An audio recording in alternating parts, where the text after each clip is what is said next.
isn't going to get me to where I want to go in the future. So I had to stop, really what I'm saying, I had to stop talking to my present self, start focusing on my future self. Who am I? What do I look like? What am I talking about?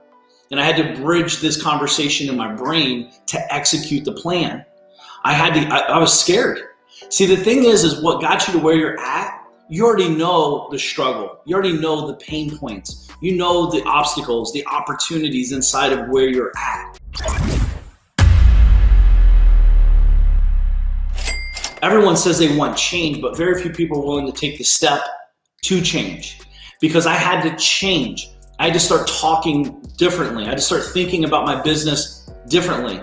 I had to start raising more money, right? When I had my construction company, I didn't have to raise money because the clients would pay me, right, 50% up front to buy the materials and all. I never had to have a float or revenue, like to float it, because I always made the money up front. In real estate though, if I'm buying $1 million in assets this week, I have to source $1 million in capital somewhere, somehow to make the transaction happen. The way I used to do deals, I used to do just buy and hold for rentals, either owner financing or creative financing or something of the sort.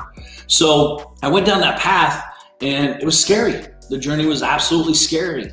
But the truth is, I wouldn't be here today if I didn't have that conversation and make that bridge and create that opportunity. And now moving forward, a lot of you may know me as a real estate investor. But as I've talked about for many years, I'm not a real estate investor. I haven't been a real estate investor for probably about 7-8 years. I've been a real estate business owner, a business owner that does real estate. Just like this guy isn't like the water guy. No, he owns a manufacturing bottle and water plant and they ship water out. It just happens to be this brand. So when people cast, I'm very conscious of being casted, a label. I'm a real estate investor. Dude, you're way more than that. I'm a dad, I'm a husband, I'm a brother, I'm an uncle, I'm a friend, and I'm a business owner. And I had to have that conversation, a real heart-to-heart reality conversation with myself, because I was making real money, millions of dollars in real estate. People knew me as the real estate go-to guy. And I'm like, but dude, it's capped out. I can only make so many millions of dollars a year before I make the next transition. I don't want to just make a couple, 3-4 million a year. I want to make real money, meaning real money, again, is all relative depending where you're at in the journey. I want to make the real money. I want to go after the 9 figures a year. How do we do that in revenue? How do we get here and that?